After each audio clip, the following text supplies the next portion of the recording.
Story 1. Hunting Knife.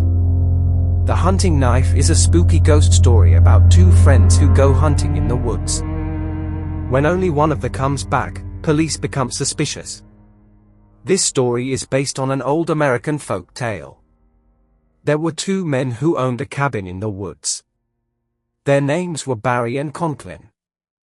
Every winter, they would go up there hunting deer, bear, and coyote.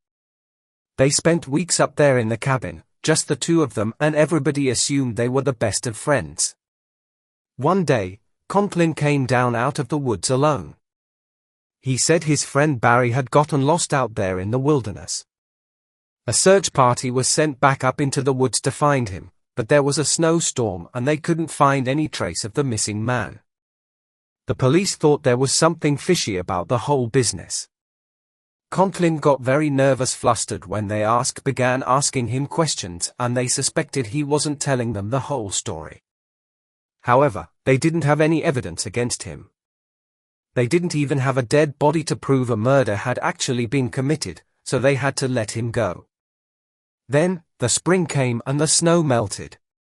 A hunter came across a corpse lying at the base of a tree. It was Barry, and his skull had been bashed in. Still, the police couldn't prove anything. He could have fallen and hit his head. He could have been killed by a bear.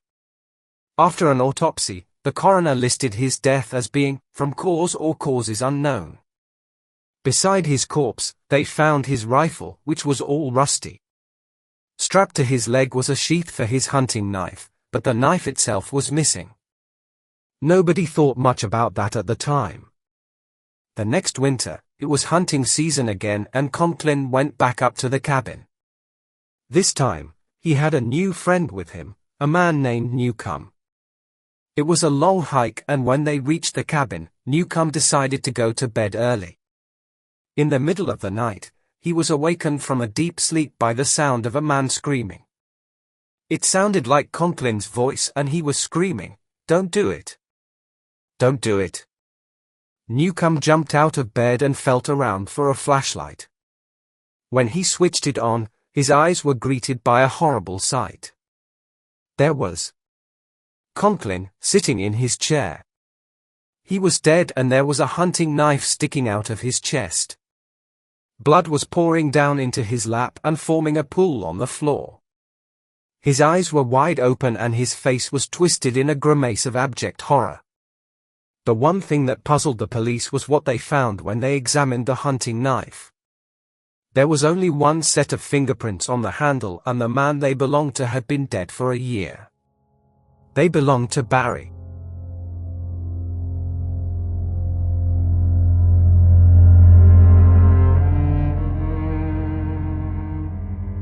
Story 2. Crying Boy Painting. The Curse of the Crying Boy Painting. In 1988, a mysterious explosion destroyed the home of the Amos family in Heswall, England. When firemen sifted through the burnt-out shell of the house, they found a framed picture, entitled The Crying Boy, which was a portrait of an angelic-looking boy with a sorrowful expression and a tear rolling down his cheek. But the picture was not even singed by the blaze. Not long afterwards in Bradford, there was another blaze, and again a picture of the crying child was found intact among the smouldering ruins. The head of the Yorkshire Fire Brigade told the national newspapers that pictures of the weird crying boy were frequently found intact in the rubble of houses that had been mysteriously burnt to the ground. Journalists asked him if he thought that the picture was evil and could somehow start the fires, but the fire chief refused to comment. The reports of the unlucky painting causing fires are still occasionally reported. There was a crying boy picture found at a gutted house in Dublin in 1998, but no one has ever found out just who the child is in the supposedly cursed painting.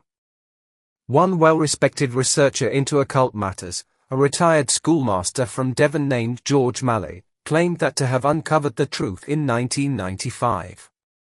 Mr. Malley claimed he tracked down the artist behind the controversial portrait, an old Spanish postcard artist named Francois Seville, who lives in Madrid. Seville said the crying boy was a little street urchin he had found wandering around Madrid in 1969. He never spoke, and had a very sorrowful look in his eyes. Seville painted the boy, and a Catholic priest said the boy was Don Benillo, a child who had run away after seeing his parents die in a blaze. The priest told the artist to have nothing to do with the runaway, because wherever he settled, fires of unknown origin would mysteriously break out. The villagers called him Diavolo because of this. Seville ignored the superstitious priest and looked after the boy. The paintings of the little sad orphan made Seville fairly rich, but one day, his studio was mysteriously burned to the ground. Seville was ruined, and he accused the little Don Benillo of arson. The boy ran off crying, and was never seen again. Then, from all over Europe came the reports of the unlucky crying boy paintings causing blazes. Seville was also regarded as a jinx, and no one commissioned him to paint, or would even look at his paintings. In 1976, a car exploded into a fireball on the outskirts of Barcelona after crashing into a wall. The victim was charred beyond recognition, but part of the victim's driving license in the glove compartment was only partly burned. The name on the license was one 19-year-old Don Benillo. Could this have been the same Don Benillo who had been the subject of the crying boy painting 8 years earlier? We will probably never know, as no friends or relations ever came forward for the body.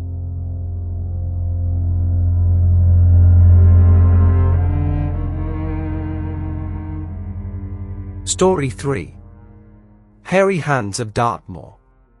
The Hairy Hands is a scary true ghost story about a stretch of road in Dartmoor, UK, where motorists claim to have seen a pair of disembodied hands grabbing the steering wheel. On a stretch of road in Dartmoor, United Kingdom, there have been many sightings for almost a century of a pair of disembodied hairy hands that appear suddenly, grab at the steering wheel of a moving car and then force it off of the road. Picture this, you're driving along the narrow misty moonlit moors. It's a dark, cold night. All of a sudden, the steering wheel or handlebars are grabbed by a gruesome pair of grotesque, hairy, calloused hands that are inhumanly strong and do their best to fight you for control of your car. A story has been repeated many times since the first incident in 1921 when a Dartmoor prison guard was killed as his motorcycle went out of control and crashed. The tale was related by his children who were riding in the sidecar. All they heard was their father shouting at them to get off the bike and apparently wrestling with the steering. They jumped clear and survived. Their dad did not. This happened again when another motorcyclist and passenger were driven off the road at the same spot. This time the passenger saw a large hairy hand grab the handlebars and forcibly crash the bike. In 1924, a young couple were camping in a caravan in the area, and the woman was awoken in the middle of the night by a large disembodied hand, covered in hair, crawling up the outside of the caravan window. In her terror, the woman made the sign of the cross and the hand seemed to disappear. The tale has been heard again and again, and the area has become notorious for accidents, many of the survivors giving the story of feeling or seeing the large rough hands, covered in hair, grabbing at them and trying to crash their vehicle. Rumors abound that the hands are the ghost of an old man who was hit by a car and killed on that road, the ghost of a deceased Dartmoor prison inmate, or some kind of evil spirit wandering the moors. Whatever they are, it's certainly a good idea to take care if you find yourself driving around the lonely country roads of the UK.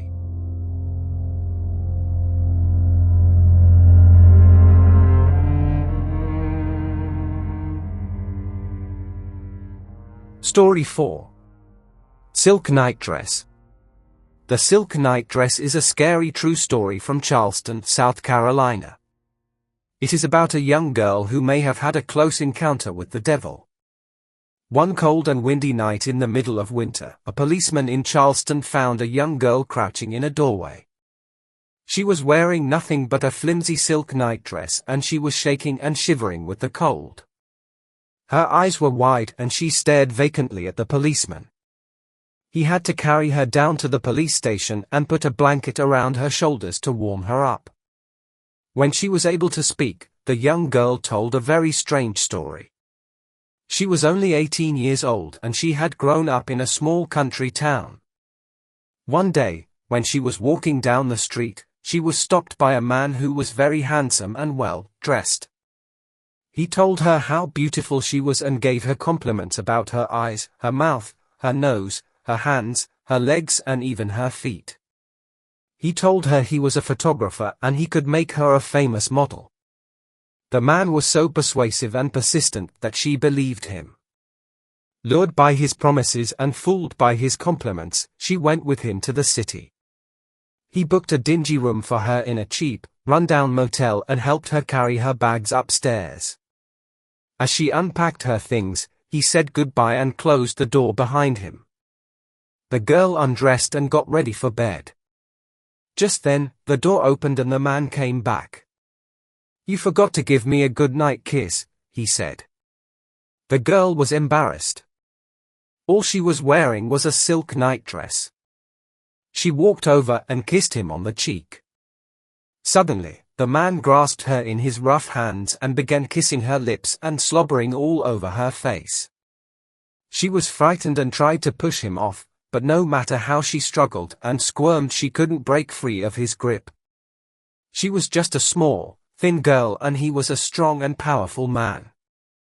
"Please let me go," she begged. "You're hurting me." "Never," growled the man with fiendish glee. "Not even the devil himself could save you now." In an instant, the man suddenly stopped and stared over her shoulder. He let out a hoarse, choked cry. His grip loosened and he stood shaking and looking at something behind her. The girl heard a muffled rumble like rolling thunder and the room was filled with a cloud of smoke and soot. The man's face turned pale and he staggered back, frothing at the mouth. He fell to the floor and began frothing at the mouth. His body started shaking and convulsing. It was as if he was having a fit. Speechless with terror, the girl fled from the room without looking back. She ran down the dark hallway, down the dingy staircase and out into the street. She had cowered in a doorway for almost an hour before the policeman discovered her. After listening to the girl's story, the police went straight to the motel. In a room on the second floor, they found the body of a man. He lay stretched out on his back, as dead could be. He was a ghastly sight. His face was twisted in anguish and horror. His mouth was wide open and his eyes stared blindly at the ceiling. The room smelled of sulfur and the furniture was caked in black soot. Scattered across the floor, there were ashes and in them, the police noticed the imprint of 2 huge naked feet. The young girl was sent home to her parents, but the police were never able to figure out how the man had died.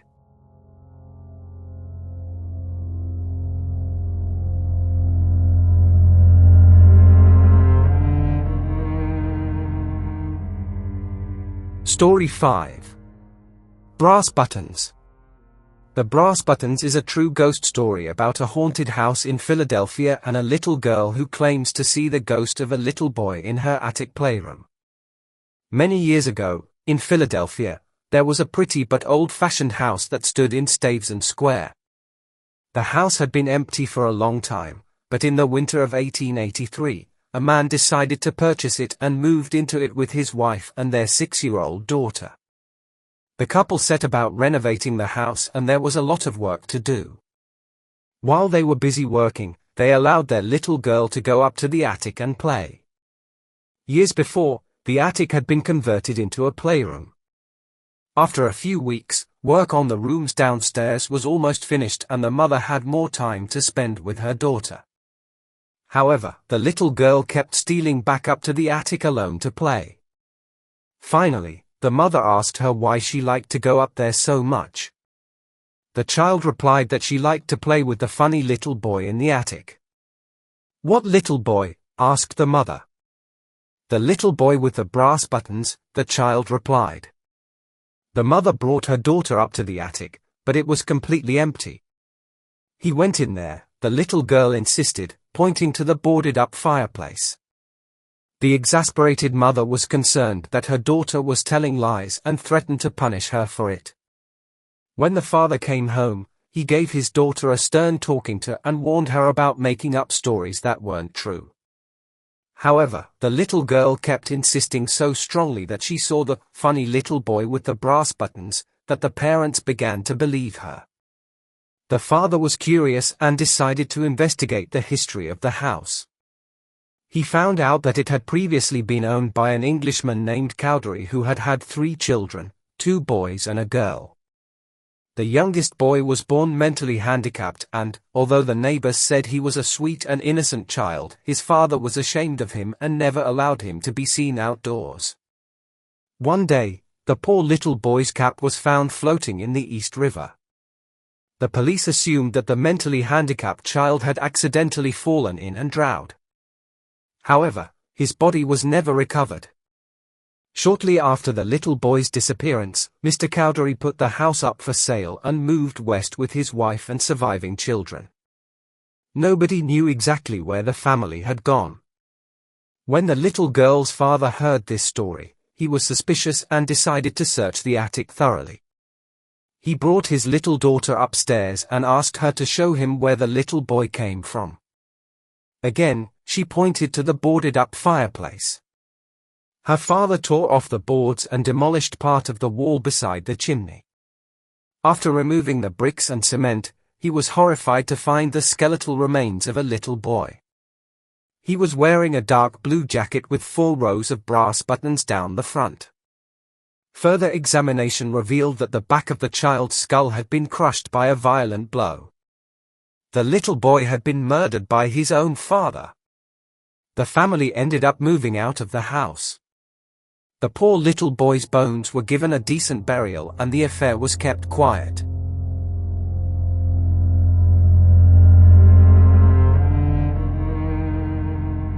Story 6. Haunted Hotel Room 310. This is the true story of a haunted hotel room in Oregon. The hotel owners have tried to hush up the story for fear that no one will visit their establishment, but the name of it is the Oregon Caves Chateau. A woman was driving back to her home in California from Washington to California. It was late evening and snow had begun to fall before she finally reached the little Oregon town where she planned to spend the night. Tired and ready for a hot meal and a good night's sleep, she stopped at the first place she came upon. It was an old hotel on the main street. The lobby had a musty odor. The seedy clerk behind the desk signed her in. Her room was on the 3rd floor, room 310. An elderly bellhop helped her with her luggage. As soon as the door was opened, a blast of hot air struck the woman full in the face. With the hot air came something else, something she could not define, but that filled her with dread. It was heavy and depressing, she explained, with a strong scent of the evil. She felt as if she was about to faint. All she said was, "It's awfully hot." The bellhop tinkered with the radiator knobs. Then he opened the window and left. The room began to cool off, but the feeling of despair and dread grew stronger. It centered on the open square of black window space. The terror seemed to speak in her mind. She thought she could sense a voice whispering to her, compelling her to do something terrible. "Go to the window," it said. "Throw yourself out." She couldn't seem to resist the urge to jump out the window to what she knew would be certain death. She clawed at the bedsheets, trying to restrain herself from walking towards the open window. Terrified, the woman eventually summoned the strength and crawled out of the room. She rushed down to the lobby and shouted to the staff that she couldn't stay another minute. She explained, "I was sure that if I stayed the night, I'd be dead by morning." She was prepared to sacrifice the money she'd already paid just to leave, but when she went, the clerk never asked what was wrong or if she wished to try another room. He returned the full cash amount to her. She checked into another hotel and had planned to be on her way early the next morning. Instead, she decided to stay over a day and look into the history of the old hotel to see if she could discover the reason for her terrifying experience there. She visited the local library to make a few inquiries. An elderly librarian sat behind the desk. I'm just wondering, the woman said tentatively. Did anything shocking ever happen in the old hotel? The librarian looked at her strangely. How did you come upon that bit of history? She asked. It took the hotel a long time to squash the story, the librarian went on to tell what had happened. One evening back in 1948, a couple checked into the hotel as Mr. and Mrs. Oscar Smith. The next morning, hotel employees found the young woman's body lying on the sidewalk outside the hotel beneath room 310. The man who had registered as her husband had disappeared. At first it was ruled suicide, the librarian concluded. But then they pried open her fist and found it clutched a handful of dark curly hair, not her own. So they made a search for the murderer. But he was never found. By the way, the librarian suddenly added, isn't that a coincidence? It all happened on November 5th, 40 years ago yesterday.